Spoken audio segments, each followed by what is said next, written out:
മഞ്ചാടിക്കാട്ടിൽ നിന്ന് പണ്ടൊരു നാളിൽ എത്തി ഭീമൻ ഭീകരൻ ടോട്ടോ പൊട്ടും തോക്കിൽ വന്ന് പാവം മിണ്ടാ പ്രാണികൾ വന്നാരൊരാൾ മായാവിയായി ഡിഷും ഡിഷും പൂശിയെ വൻ പേരാലിന്റെ കൊമ്പിലായി ഊഞ്ഞാലാക്കിയെ boy Basil boy and team and 1000+ ഓറ യുനോ ഇതിന്റെ ഒന്നും അർത്ഥം എടുത്ത് ചോദിക്കരുത്. കല്യാണം കഴിച്ചതിന് ശേഷം എന്താണ് മാറ്റം?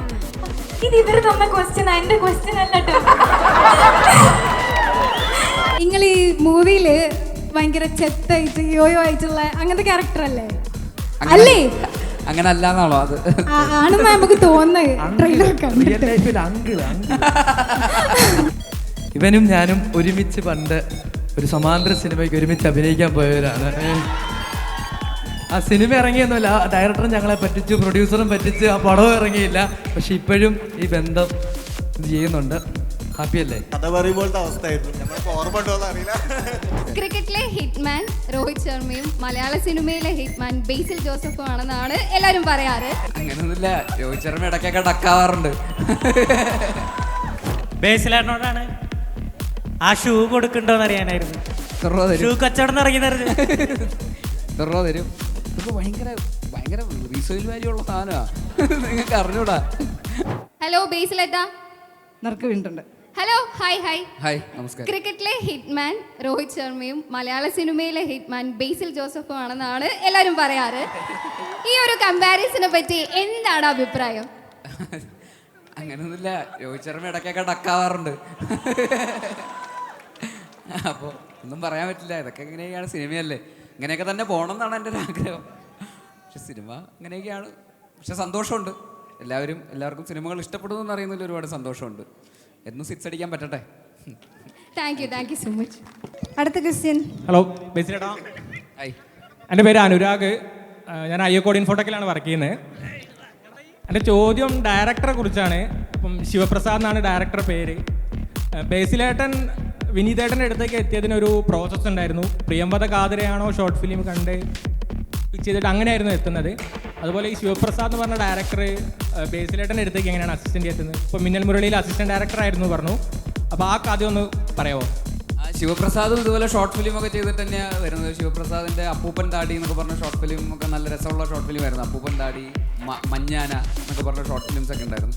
അതൊക്കെ ഈ പറയുന്ന പോലെ കുറേ ഫെസ്റ്റിവലുകൾക്കൊക്കെ പോയതാണ്. ഭയങ്കര കമേഴ്ഷ്യലിയും അല്ലാതെയൊക്കെ നല്ല രസമായിട്ടൊക്കെ വർക്കായ short film. Commercially in the sense യൂട്യൂബിലൊക്കെ അത്യാവശ്യം വ്യൂവർഷിപ്പുള്ള ഷോർട്ട് ഫിലിംസ് ഒക്കെ ആയിരുന്നു. അത് ഈ പറയുന്ന humour based short film, entertainer short films ഒക്കെ തന്നെയായിരുന്നു. അതൊക്കെ ഇൻട്രസ്റ്റിംഗ് ആയിരുന്നു. അപ്പോൾ അങ്ങനെയാണ് ശിവപ്രസാദ്. പിന്നെ ഒരുപാട് നല്ല സെൻസിബിലിറ്റി ഉള്ള ഒരാളാണ്. മിന്നൽ മുരളിയിലൊക്കെ ആണെങ്കിലും പല രീതിയിൽ കാസ്റ്റിംഗ് ഒക്കെ ചെയ്തതൊക്കെ ശിവപ്രസാദാണ്. പല നല്ല കാസ്റ്റിംഗ് ഓപ്ഷൻസ് ഒക്കെ ഒരു അൺഒഫീഷ്യൽ കാസ്റ്റിംഗ് ഡയറക്ടറായിട്ട് മിന്നൽ മുരളിയിൽ ശിവപ്രസാദ് വർക്ക് ചെയ്തായിരുന്നു. അപ്പോൾ അതിൽ അസോസിയേറ്റ് ആയിരുന്നു. അപ്പോൾ ശിവൻ്റെ കുറേ നല്ല സജഷൻസ് ഉണ്ടായിരുന്നു അതിലെ കാസ്റ്റിംഗ്. അതിൽ മിന്നൽ മുരളിയിൽ രാജേഷ് മാധവനൊക്കെ അതിൻ്റെ അകത്തോട്ട് വന്നത് ശിവൻ്റെ സജഷനായിരുന്നു. ഇപ്പോൾ ഇവിടെ തന്നെ ഇരിപ്പുണ്ട് രാജേഷ്, മറ്റേ മാറാലഹ. അപ്പോൾ അങ്ങനെ ഒരുപാട് നല്ല കാസ്റ്റിംഗ് ഓപ്ഷൻസ് ശിവൻ്റെ സജഷനായിരുന്നു. അപ്പോൾ അത്യാവശ്യം നല്ല സെൻസിബിലിറ്റി ഒക്കെ ഉള്ള ഒരാളാണ്. അപ്പോൾ ശിവൻ്റെ ആദ്യത്തെ പടത്തിൽ അഭിനയിക്കാൻ പറ്റിയതിലും സന്തോഷം. ഓക്കെ, ഒരു ക്വസ്റ്റ്യൻ കൂടി. അടുത്ത ഡയറക്ടോറിയൽ പ്രൊജക്റ്റ് ഞങ്ങൾക്ക് ഉടനെ തന്നെ പ്രതീക്ഷിക്കാം? ഹലോ ബേസിലേട്ടാ. ഹായ്. ഓൾറെഡി ടെക്കി ആണെന്ന് പറഞ്ഞല്ലോ, അങ്ങനെയാണെങ്കിൽ എന്തുകൊണ്ടാണ് റിസൈൻ ചെയ്യാനുള്ള ഒരു മോട്ടീവ് എന്തായിരുന്നു? കമ്പനി ഞാൻ ഇവിടെ വന്ന് പറഞ്ഞ കുഴപ്പമില്ല, നമുക്കൊരു ഇൻസ്പിറേഷൻ ആവട്ടെ. അതാ പറഞ്ഞത് ഇവിടെ വന്ന് പറയണമെന്ന്. നാളെ നിങ്ങളുടെ മുതലാളിമാരൊക്കെ വന്ന് ഇടിക്കും. ഞങ്ങളുടെ കമ്പനിയിൽ തന്നെ വന്നിട്ട് അല്ല അങ്ങനെയൊന്നുമില്ല. എനിക്ക് സിനിമ ഭയങ്കര ഇഷ്ടമായിരുന്നു. അപ്പോൾ ആ സമയത്ത് എനിക്ക് അങ്ങനെ എന്തെങ്കിലും ഒരു വേറിട്ട് എന്തെങ്കിലും ചെയ്യണം എന്നുള്ളൊരാഗ്രഹം ഉള്ളതുകൊണ്ട് അങ്ങനെ ഷോർട്ട് ഫിലിമൊക്കെ എടുത്ത് അങ്ങനെ ട്രൈ ചെയ്ത് നോക്കാം. ശരിയാവോ ഇല്ലയോ എന്നറിയില്ല, പക്ഷേ ശരിയായി. അപ്പോൾ അതിലൊരുപാട് സന്തോഷം. ഞാൻ അവിടെയും ഇതുപോലത്തെ പ്രോഗ്രാമുകൾക്കൊക്കെ വളരെ ആക്റ്റീവായിരുന്നു. ഞങ്ങളുടെ അവിടുത്തെ കമ്പനിയിലൊക്കെ ഒരുപാട് നല്ല ഇവൻറ്റ്സും കാര്യങ്ങളൊക്കെ ഉണ്ടായിരുന്നു. അപ്പോൾ അവിടെയും ജോലിയേക്കാൾ കൂടുതൽ ഇങ്ങനത്തെ പ്രോഗ്രാമുകളൊക്കെ ആയിരുന്നു മെയിനായിട്ട്. അപ്പോൾ അതുകൊണ്ട് അതെനിക്ക് പറ്റിയൊരു ഏരിയ അല്ല എന്ന് എനിക്ക് തോന്നിയത് കൊണ്ടാണത്. പക്ഷെ അത് ഇഷ്ടപ്പെടുന്ന ആൾക്കാരുണ്ട് കേട്ടോ, ഒന്നും വിചാരിക്കല്ലേ. അപ്പോൾ okay thank U. Yes, thank you. Hi, നമ്മൾ നേരത്തെ അവിടെ നിന്ന് കണ്ടിട്ടുണ്ടേനോ? നമസ്കാരം. ഓക്കെ ക്വസ്റ്റ്യൻ എന്തേനു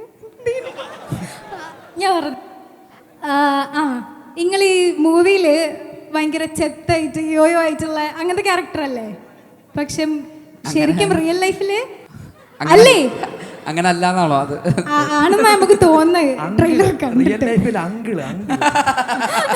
അല്ല, റിയൽ ലൈഫിൽ ഭയങ്കര ഫാമിലി മാൻ ആണെന്നാണ് ഇവരാരോ എന്നോട് പറഞ്ഞത്. അപ്പം കല്യാണം കഴിച്ചതിന് ശേഷം എന്താണ് മാറ്റം? ഇത് ഇവർ തന്ന ക്വസ്റ്റ്യൻ, എന്റെ ക്വസ്റ്റ്യൻ അല്ല കേട്ടോ.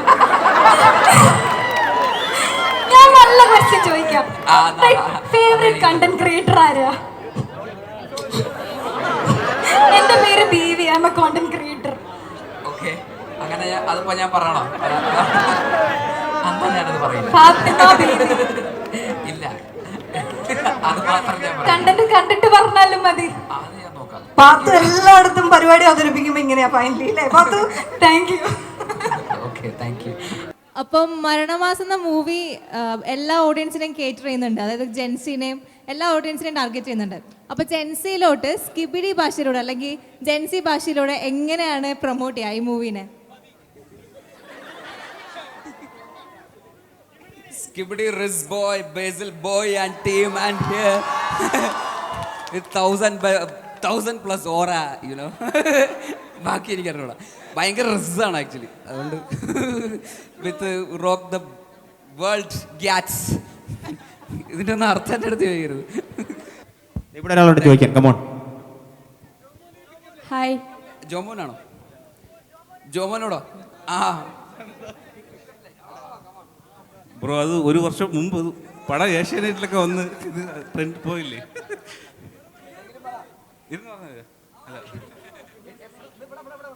സെൻട്രൽ ഒന്ന് പറയണം. അനുഗ്രഹിക്കണം. പല്ലു തേക്കാൻ ബ്രഷ്, നിന്നെ കാണാൻ ബ്രഷ്, നീ എൻ ക്രഷ്. മതി, thank you.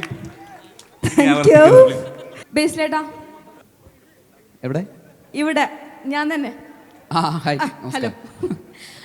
That is Malayala film ഇൻഡസ്ട്രിയിൽ ഓരോ ആക്ടേഴ്സിന് ഓരോ ടൈറ്റിൽ കൊടുക്കുന്ന ഒരു പരിപാടി ഉണ്ട്. ഇപ്പം ഏറ്റവും കൂടുതൽ ടൈറ്റിൽ ഉള്ളത് ഇപ്പം ബേസിലേട്ടനാണല്ലോ.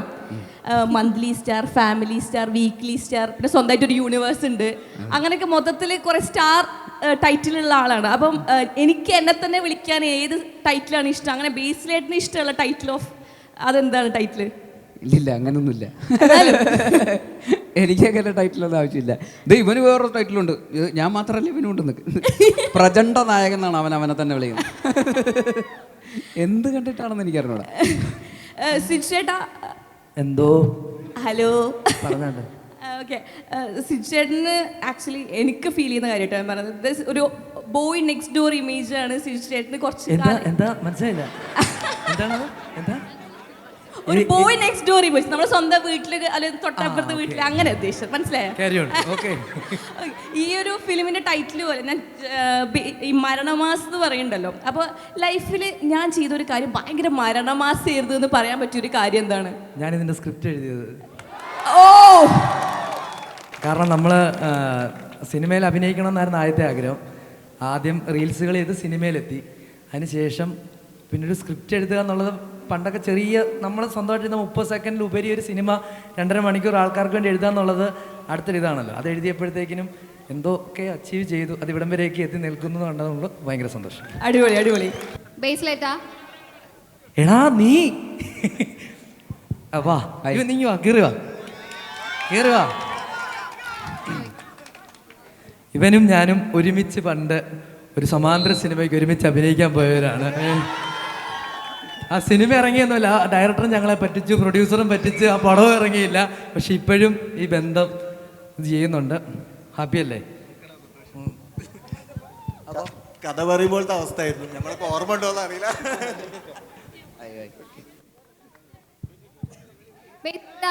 ഹലോ ഹലോ, ഹായ് ഹായ്, നമസ്കാരം. ചിലർ ദേഷ്യം പിടിക്കുന്ന നമുക്ക് ചിന്തിക്കാൻ പോലും പറ്റില്ല. അതേപോലെ ഒരാളാണ് ബേസിലേട്ടൻ.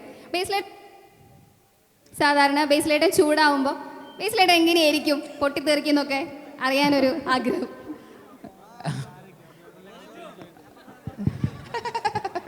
അത് ചൂട് അങ്ങനെ ചോദിച്ചാൽ ഇപ്പോൾ എന്താ പറയുക, പൊട്ടിത്തെറിക്കും. അതിൽ എങ്ങനെയാന്ന് പൊട്ടിത്തെറിക്കുമ്പോഴേ പൊട്ടിച്ചിരി ഉണ്ടാവുമോ? ഇല്ലില്ല, പൊട്ടിച്ചിരിയല്ല, പച്ചത്തറി ഉണ്ടാവുന്നത്. അല്ല പൊട്ടിത്തെറിക്കും, പക്ഷെ അതിന് എങ്ങനെയാന്ന് ചോദിച്ചാൽ എനിക്ക് അറിഞ്ഞൂടാ. അത് പൊട്ടിത്തെറിക്കണ ഒരു സമയത്ത് നിങ്ങളൊരു ക്യാമറയൊക്കെ ആയിട്ട് വാ. അപ്പം ഓക്കെ, താങ്ക് യു.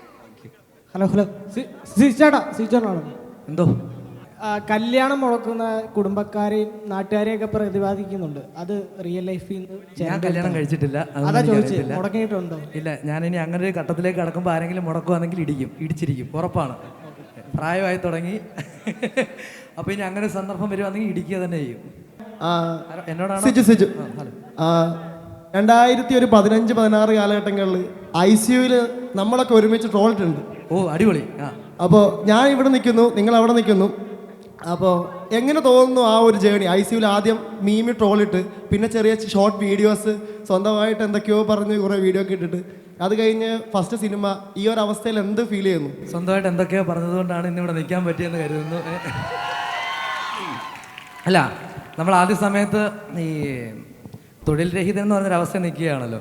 അപ്പോൾ നമുക്ക് ഈ ചെറിയ ചെറിയ ട്രോളുകൾ ഇടുക. അന്ന് ICUവിലാണ് ഇട്ടുകൊണ്ടിരുന്നത്. അപ്പോഴാണ് അതിനകത്ത് വീഡിയോ ഇടാനെന്നുള്ളൊരു ഓപ്ഷൻ വരുന്നത്. പിന്നെ അന്നത്തെ കറണ്ട് അഫെയറിനെ വെച്ചിട്ടുള്ള ചെറിയ ചെറിയ വീഡിയോകൾ ഇടുന്നു. അവിടുന്ന് ഭയങ്കര സപ്പോർട്ട് കിട്ടി. പിന്നെ അതെൻ്റെ ഒരു പേജ് ഉണ്ടാക്കി ഞാൻ അതിലേക്ക് ഇടുന്നു. അവിടെ നിന്നാണ് എനിക്ക് രോമാഞ്ചവും തൊട്ട് ഇവിടം വരെ ഞാൻ എത്തിയിരിക്കുന്നത്. അപ്പം ആ വീഡിയോസുകളും നിങ്ങളും ഒക്കെ തന്ന സപ്പോർട്ടാണ് ഇവിടം വരെ എത്തിച്ചിരിക്കുന്നത്. Thank you. ഇവൻ ജ്യൂസ് കുടിക്കുക, ഇപ്പം മാസ്ക് പോകും, അപ്പം നിങ്ങൾക്ക് കാണാവേ.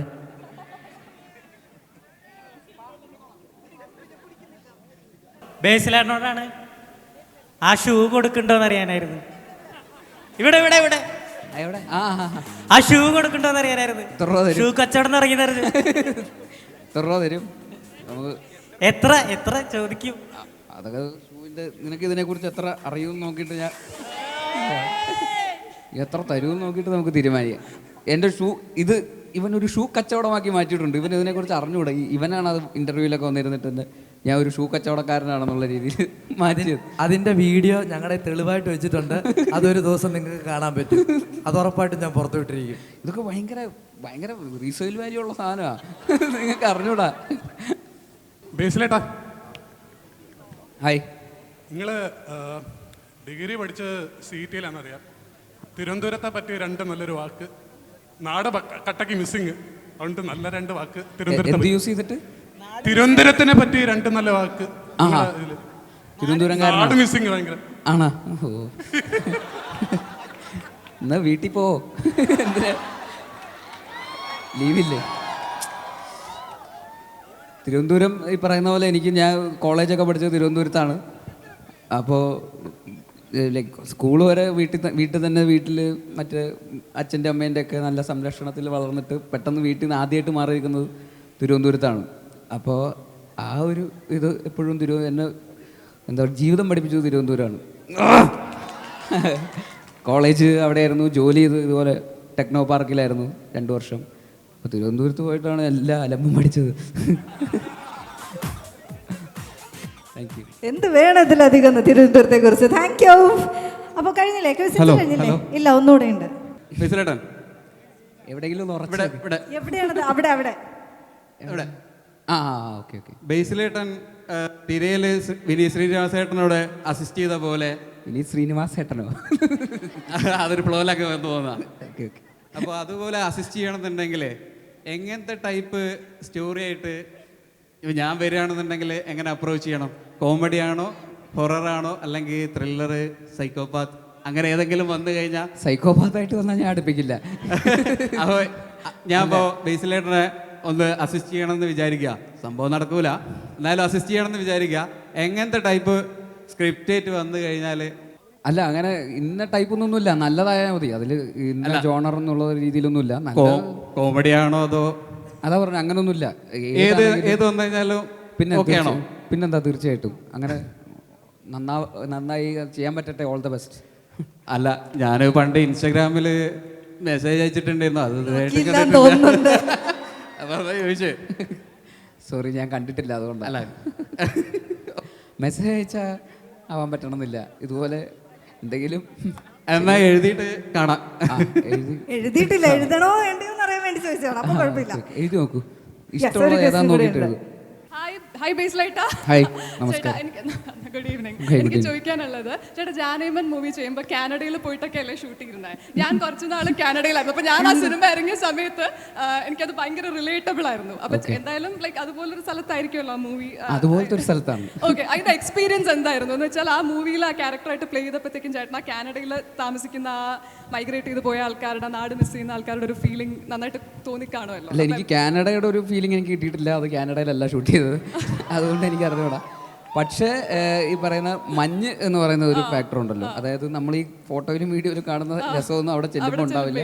ആദ്യത്തെ ഒരു ദിവസമൊക്കെ ഓക്കെ ആയിരിക്കും, പിന്നെ അങ്ങോട്ട് എത്രയും പെട്ടെന്ന് ഷൂട്ട് ചെയ്ത് എനിക്ക് വീട്ടിൽ പോകണമെന്ന് പറഞ്ഞ് കരയായിരുന്നു. എനിക്ക് കഴിയില്ല പോവാം, അതായത് എവിടെ നിന്നൊക്കെയാണ് തണുപ്പ് വരുന്നതെന്ന് പറയാൻ പറ്റുന്നില്ല. അപ്പോൾ റൂമിൽ വന്നിരുന്നാലും എവിടെ ഇരിക്കാൻ പറ്റാത്ത രീതിയിലുള്ള ഒന്നും ചെയ്യാൻ പറ്റുന്നില്ല. അതെ ചേട്ടൻ, അതിലൊരു സീൻ ഉണ്ടല്ലോ, വാഷ്റൂമിൽ പോയിട്ട് വന്നിട്ട് തണുപ്പം എന്നെ കൊണ്ട് എന്തിനു കൊള്ളാം എന്നൊക്കെ പറയുന്നത്. അതെ, അതെനിക്ക് കൂടുതൽ വിശദീകരിക്കണമെന്നുണ്ട്, പക്ഷേ ഇതിപ്പോ ഒരു ഇവിടെ ആയതുകൊണ്ട് അത് പറയാൻ പറ്റുന്നില്ല. പക്ഷെ ഭയങ്കര പാടാണ്, അതിലൊരു സംശയമില്ല. തീർച്ചയായിട്ടും ഫോട്ടോയിൽ കാണുന്ന ഒരു രസവുമില്ല. ആദ്യത്തെ ദിവസം എല്ലാം നല്ല രസമായിരിക്കും. അപ്പോൾ ഒരിക്കൽ കൂടി എന്താണ് ഒരു 2 വരി ബേസിലിട്ട് 2 വരി പാട്ട്, 2 വരി. ഞാൻ പ്രിപ്പയർഡ് അല്ല. കുഴപ്പമില്ല, ഞങ്ങൾ ക്ഷമിക്കും. 2 വരി രാവിലെ സാധകം ചെയ്യാൻ കുഴപ്പമില്ല. 2 വരി. ഏത് പാട്ടാണ്? കൂടെ ആരെങ്കിലും വേണേ വിളിക്കാം, കൂടെ ഒരാളും കൂടെ വിളിക്കാൻ വേണേ. സിജുവിനെ വിളിച്ചാലും നിങ്ങൾ ആരെങ്കിലും വാ. നിങ്ങളുടെ മുമ്പ് ബേസിലേട്ടൻ തന്നെ പാടണം. ഒറ്റയ്ക്ക് പാടണമെന്ന്, ഒറ്റയ്ക്ക് പാടണമെന്ന്, ഒറ്റയ്ക്ക് പാടണമെന്ന്. ഏത് പാട്ടാ വേണ്ടേ? ഞങ്ങൾ പഠിപ്പിച്ചെന്ന് പാടിക്കോ. ഏതായാലും മതി. ഞങ്ങൾ പഠിപ്പിച്ചത് പുതിയ മുഖം പോടാ. ഇഷ്ടമുള്ള ഒരു പാട്ട്. പ്രമദവനം. നിങ്ങൾ പറ, നിങ്ങൾക്ക് നരനോ? ഓ, മിന്നൽ മുരളിയിലെ പാട്ട്. ആ, അത് വേണേ. ഓക്കേ, മിന്നൽ മുരളിയിലെ പാട്ട്. അതാവുമ്പോ പാടണ്ട, പറഞ്ഞാൽ മതി. റെഡി? 3 നിങ്ങളും 3, 2, 1. തീ മിന്നൽ തിളങ്ങി, കാറ്റും കോളും തുടങ്ങി, നാടിനാകെ കാവലാകും വീരൻ മണ്ണിൽ ഇറങ്ങി, കൺമുന്നിൽ പറന്നേ കാക്കിയും കാക്ക കുരുന്നായി,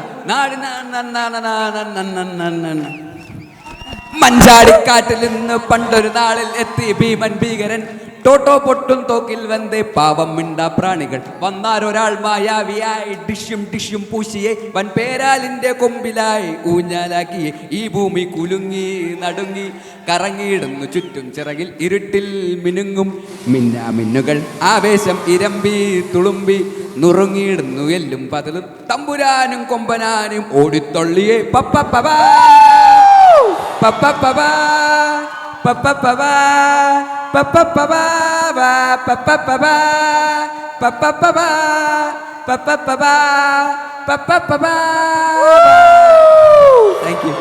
താങ്ക് യു so much.